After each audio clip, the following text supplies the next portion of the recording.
Hi hello friends, welcome back to my channel. ನಾನು ಸಂಗೀತ. ಎಲ್ಲರೂ ಹೆಂಗದಿರಿ? ಆರಾಮದಿರೇನ್ರಿ? ನಾನು ಕೂಡ ಆರಾಮದೆ ನೋಡ್ರಿ. ಬರ್ರಿ ಇವತ್ತು ಹೆಸರು ಕಾಳು ಪಲ್ಯನ ತುಂಬಾ ಈಸಿಯಾಗಿ, ಕ್ವಿಕ್ಕಾಗಿ ಮತ್ತು ಟೇಸ್ಟಿಯಾಗಿ ಯಾವ ರೀತಿ ಮಾಡೋದಂತ ತೋರಿಸ್ಕೊಡ್ತೀನಿ. ಹೆಸರು ಕಾಳು ನೋಡ್ರಿ, ಇಲ್ಲಿ ಮೊದಲಿಗೆ ನಾನು ಬೇಯಿಸ್ಕೊಂಡು ಇಟ್ಕೊಂಡಿದ್ದೀನಿ. ಆಮೇಲೆ ಒಂದು ಉಳ್ಳಾಗಡ್ಡಿ ಮತ್ತು ಒಂದು ಟೊಮೆಟೊನ ಕಟ್ ಮಾಡಿ ಇಟ್ಕೊಂಡಿದ್ದೀನಿ. ಇದಕ್ಕೆ ಜಾಸ್ತಿ ಇಂಗ್ರೀಡಿಯೆಂಟ್ಸ್ ಏನು ಬೇಕಾಗಿಲ್ಲ ನೋಡ್ರಿ.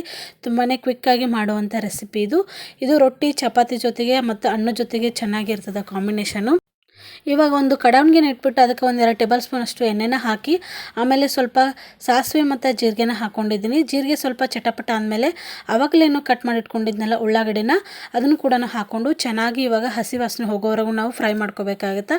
ಆ ಉಳ್ಳಾಗಡ್ಡಿ ಸ್ವಲ್ಪ ಫ್ರೈ ಆದಮೇಲೆ ನೋಡಿರಿ ಟೊಮೆಟೊ ಕೂಡ ಹಾಕ್ಕೊಳಕತ್ತೀನಿ. ನೀವು ಬೇಕಾದ್ರೆ ಸ್ವಲ್ಪ ಹುಣಸೆಹಣ್ಣಿನ ರಸ ಕೂಡ ಹಾಕೋಬೋದು. ನಾನಿಲ್ಲಿ ಒಂದು ಟೊಮೆಟೊನ ಹಾಕ್ಕೊಂಡು ಚೆನ್ನಾಗಿ ಎಣ್ಣೆ ಒಳಗನ್ನ ಸ್ವಲ್ಪ ಫ್ರೈ ಮಾಡ್ಕೊತೀನಿ. ಈ ರೀತಿ ಎಣ್ಣೆ ಒಳಗೆ ಫ್ರೈ ಮಾಡ್ಕೊಳ್ಳೋದ್ರಿಂದ ಟೇಸ್ಟು ಚೆನ್ನಾಗಿರ್ತದೆ. ಇವಾಗ ರುಚಿಗೆ ತಕ್ಕಷ್ಟು ಉಪ್ಪು, ಅರಿಶಿಣ ಪುಡಿಯನ್ನು ಹಾಕ್ಕೊಳಕತ್ತೀನಿ. ಅದನ್ನೆಲ್ಲ ಕೂಡ ಚೆನ್ನಾಗಿ ಮಿಕ್ಸ್ ಮಾಡ್ಕೋಬೇಕಾಗುತ್ತೆ. ಈ ರೀತಿ ಅರಿಶಿಣ ಪುಡಿ ಮತ್ತು ಉಪ್ಪನ್ನು ಹಾಕೋದ್ರಿಂದ ಬೇಗನೆ ಅದು ಎಲ್ಲ ಕೂಡ ಮೆತ್ತಗಾಗುತ್ತೆ ನೋಡ್ರಿ. ಹಾಗಾಗಿ ಇವಾಗ 1 ಟೇಬಲ್ ಸ್ಪೂನಷ್ಟು ಅಚ್ಚ ಖಾರದ ಪುಡಿನ ಹಾಕ್ಕೊಂಡಿನಿ. ನೀವು ಬೇಕಾದರೆ ಹಸಿಮೆಣಸಿಕಾಯಿ ಕೂಡ ಹಾಕೋಬೋದು. ಸ್ವಲ್ಪ ಜೀರಿಗೆ ಪೌಡ್ರು ಮತ್ತು ಗರಂ ಮಸಾಲ ಮತ್ತು ಹವಿಸ್ ಪೌಡರ್ ನೋಡ್ರಿ, ಅದನ್ನು ಕೂಡ ಹಾಕ್ಕೊಂಡು ಚೆನ್ನಾಗಿ ಮಿಕ್ಸ್ ಮಾಡ್ಕೊಳಕತ್ತೀನಿ.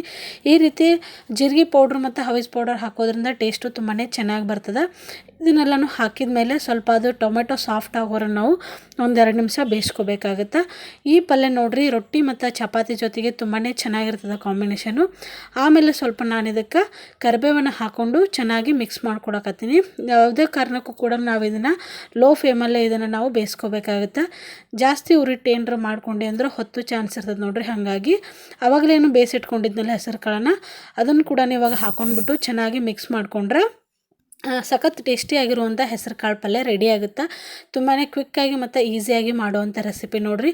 ಹೆಸರು ಕಾಳು ಆರೋಗ್ಯಕ್ಕೆ ತುಂಬಾ ಒಳ್ಳೆಯದು. ಹೆಸರು ಕಾಳಲ್ಲಿ ಸಾಕಷ್ಟು ವಿಧವಾದ ಅಡುಗೆನ ಮಾಡ್ತಾರೆ. ಹೆಸರು ಕಾಳು ದೋಸೆ, ಹೆಸರು ಕಾಳು ಪಡ್ಡು ಮತ್ತು ಪಲ್ಯ ಒಳಗಂತೂ ನೋಡಿರಿ ಸಾಕಷ್ಟು ಐಟಮ್ಸ್ನ ಮಾಡ್ತಾರೆ. ನಾನು ನೋಡಿರಿ ಸಿಂಪಲ್ಲಾಗಿ ಈ ರೀತಿಯಾಗಿ ಹೆಸರು ಕಾಳು ಪಲ್ಯನ ಮಾಡಿದ್ದೀನಿ. ನಿಮಗೂ ಕೂಡ ಇಷ್ಟ ಆಗಿದೆ ಅಂತ ಅಂದ್ಕೊಂಡಿರ್ತೀನಿ ನೋಡಿರಿ. ಇಷ್ಟ ಆಗಿದ್ರೆ ದಯವಿಟ್ಟು ನೀವು ಕೂಡ ಮಾಡಿಬಿಟ್ಟು ಹೇಳ್ರಿ ಯಾವ ರೀತಿ ಇತ್ತು ಅಂಥೇಳಿ. ಇನ್ನೂ ಯಾರಾದರೂ ನನ್ನ ಚಾನಲ್ನ ಸಬ್ಸ್ಕ್ರೈಬ್ ಮಾಡದೆ ನೋಡ್ತಾ ಇದ್ದರೆ ಪ್ಲೀಸ್ ನನ್ನ ಚಾನಲ್ನ ಸಬ್ಸ್ಕ್ರೈಬ್ ಮಾಡ್ಕೊಂಡು ನೋಡಿರಿ, ಸಪೋರ್ಟ್ ಮಾಡಿರಿ. ಇವಾಗ 1-2 ನಿಮಿಷ ಒಂದು ಮುಚ್ಚಳನ ಮುಚ್ಚಿಬಿಟ್ಟು ಒಂದು 5 ನಿಮಿಷ ಸಣ್ಣ ಉರಿ ಒಳಗೆ ಇದನ್ನು ಬೇಯಿಸ್ಕೊಂಡ್ರೆ ಪರ್ಫೆಕ್ಟ್ ಆಗಿರುವಂಥ ಟೇಸ್ಟಿ ಆಗಿರುವಂಥ ಹೆಸರು ಕಾಳು ಪಲ್ಯ ರೆಡಿ ಆಗುತ್ತೆ. ಇದನ್ನು ನಾವು ರೊಟ್ಟಿ ಚಪಾತಿ ಜೊತೆಗೆ ಸರ್ವ್ ಮಾಡ್ಕೋಬೋದು. ತುಂಬಾ ಟೇಸ್ಟಿಯಾಗಿರ್ತದೆ ನೋಡಿರಿ. ನೀವು ಕೂಡ ಟ್ರೈ ಮಾಡಿರಿ. ಇವಾಗ ನೋಡಿರಿ ನಾನು ಪಲ್ಯ ಇದೆಲ್ಲನೂ ರೆಡಿ ಆಯಿತು. ಮಧ್ಯಾಹ್ನ ಊಟ ಅದೆಲ್ಲ ಆಗಿತ್ತು. ಹಾಗೆ ಟೈಮ್ ಇತ್ತು ಅಂಥೇಳಿ ನನ್ನ ಅಲ್ಮಾರಿನ ನಾನು ಕ್ಲೀನ್ ಮಾಡ್ಕೊಳಕತ್ತಿದ್ದೆ. ಯಾಕಂದರೆ ಸಾರಿ ಅದೆಲ್ಲ ನೋಡಿರಿ ಹಾಗೆ ಫಂಕ್ಷನ್ಗೆ ಅದು ಉಟ್ಕೊಂಡು ಹೋಗಿ ಹಾಗೆ ಇಟ್ಬಿಟ್ಟಿದೆ, ಎಲ್ಲ ಮಿಕ್ಸಪ್ ಆಗಿಬಿಟ್ಟಿತ್ತು. ಇವಾಗ ನೋಡಿರಿ ನಂದು ಡೆಲಿವರಿ ಆಯ್ತಂದ್ರೆ ನಾನು ಒಂದು 2 ತಿಂಗಳವರೆಗೂ ಎಲ್ಲಿ ಹೋಗಂಗಿಲ್ಲ ಮತ್ತು ಯಾವುದೂ ಡ್ರೆಸ್ಸು ಮತ್ತು ಸೀರೆ ಕೂಡ ಅಷ್ಟೊಂದು ಯೂಸ್ ಮಾಡೋಂಗಿಲ್ಲ ನೋಡಿರಿ. ಹಾಗಾಗಿ ಎಲ್ಲ ಕೂಡ ಚೆನ್ನಾಗಿ ನೀಟಾಗಿ ಇಟ್ಕೊಂಡ್ರೆ ಆಯ್ತು ಅಂಥೇಳಿ ಇವಾಗ ನಾನು ಕ್ಲೀನ್ ಮಾಡ್ಕೊಳಕತ್ತೀನಿ. ಇಲ್ಲೇನು ನೋಡತ್ತಿರಲ್ಲ ಅದನ್ನೆಲ್ಲ ಸಾರಿ ತೆಗೆದು ಇಟ್ಕೊಂಡಿನಿ. ಆಮೇಲೆ ಈ ಕಡೆ ಇವೇನು ಬ್ಯಾಗ್ ನೋಡಕತ್ತಿರಲ್ಲ, ನಾ ಇದನ್ನು ಮೆಸೆ ಒಳಗೆ ತರಿಸ್ಕೊಂಡಿರೋದು. ಕ್ವಾಲಿಟಿ ಚೆನ್ನಾಗೈತೆ ನೋಡ್ರಿ. ಇವೇನು ಡ್ರೆಸ್ ನೋಡತ್ತಿರಲ್ಲ ಎಲ್ಲ ಆವಾಸ ಬ್ರ್ಯಾಂಡ್ ಡ್ರೆಸ್ ನೋಡ್ರಿ. ಇವು ಪ್ರೆಗ್ನೆಂಟ್ ಆಗೋಕ್ಕಿಂತ ಮುಂಚೆ ತರಿಸಿದೆ, ಬಟ್ ಇವಾಗ ಅದು ಎಲ್ಲ ಕೂಡ ಹೊಟ್ಟೆ ಒಳಗೆ ಬರೋಂಗಿಲ್ಲ. ಹಾಗಾಗಿ ಎಲ್ಲ ಕೂಡ ಇಟ್ಟೀನಿ.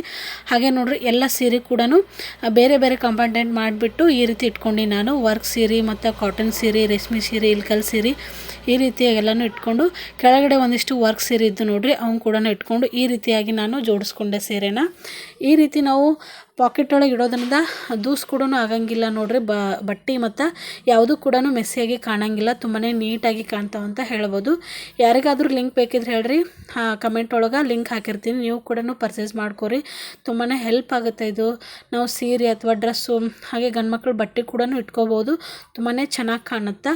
ಎಲ್ರಿಗೂ ಹೆಂಗೆ ಅನ್ನಿಸ್ತಂತ ಕಮೆಂಟ್ ಮಾಡಿ ಹೇಳ್ರಿ. ಮತ್ತು ನೀವು ಯಾವ ರೀತಿ ಸೀರೆನ ಇಟ್ಕೋತೀರ ಅನ್ನೋದನ್ನು ಕಮೆಂಟ್ ಮಾಡಿ ಹೇಳ್ರಿ.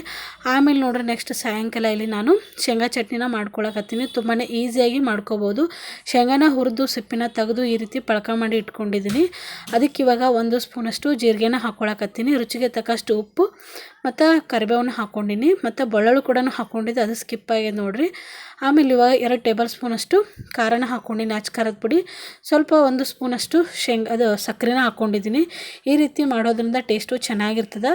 ಇವಾಗ ನೋಡಿರಿ ಖಾನಾವಳಿ ಸ್ಟೈಲ್ ಒಳಗೆ ನಾವು ಮಾಡ್ಬೇಕಂತಂದ್ರೆ ಈ ರೀತಿಯಾಗಿ ನಾವು 1 ಟೇಬಲ್ ಸ್ಪೂನಷ್ಟು ಎಣ್ಣೆನ ಹಾಕ್ಕೊಂಡ್ರೆ ತುಂಬಾ ಚೆನ್ನಾಗಿ ಶೇಂಗಾ ಚಟ್ನಿ ಬರ್ತದೆ. ಹಾಗೆ ನೋಡಿರಿ ಮೆತ್ತಗೆ ಕೂಡ ಇರ್ತದೆ. ಈ ರೀತಿ ಎಣ್ಣೆ ಹಾಕೋದ್ರಿಂದ ಮೆತ್ತಗೆ ಬರ್ತದೆ ಶೇಂಗಾ ಚಟ್ನಿ. ಇದನ್ನ ಇವಾಗ ಮಿಕ್ಸಿ ಒಳಗೆ ನಾವು ಮಿಕ್ಸಿ ಮಾಡಿಕೊಂಡ್ರೆ ಪರ್ಫೆಕ್ಟ್ ಆಗಿರುವಂಥ ಖಾನಾವಳಿ ರೀತಿಯ ಚಟ್ನಿ ರೆಡಿ ಆಗುತ್ತೆ. ತುಂಬಾ ಈಸಿಯಾಗಿ ಮತ್ತು ಕ್ವಿಕ್ಕಾಗಿ ಮಾಡುವಂಥ ಚಟ್ನಿ ನೋಡಿರಿ. ಈ ರೀತಿ ಶೇಂಗಾ ಚಟ್ನಿ ರೊಟ್ಟಿ ಚಪಾತಿ ಅನ್ನದ ಜೊತೆ ತುಂಬಾ ಚೆನ್ನಾಗಿರ್ತದೆ. ನೋಡಾತಿರಲ್ಲ ಯಾವ ರೀತಿ ಕಾಣಕತ್ತದಂತೆ. ಟೇಸ್ಟ್ ಕೂಡ ಅಷ್ಟೇ ಚೆನ್ನಾಗಿತ್ತು. ಈ ವಿಡಿಯೋ ನಿಮ್ಗೆ ಖಂಡಿತವಾಗ್ಲೂ ಇಷ್ಟ ಆಗಿದ್ರೆ ಲೈಕ್ ಮಾಡಿ, ಶೇರ್ ಮಾಡಿ, ಕಮೆಂಟ್ ಮಾಡಿ ಮತ್ತು ಸಬ್ಸ್ಕ್ರೈಬ್ ಮಾಡೋದನ್ನು ಮರಿಬೇಡ್ರಿ. Bye friends.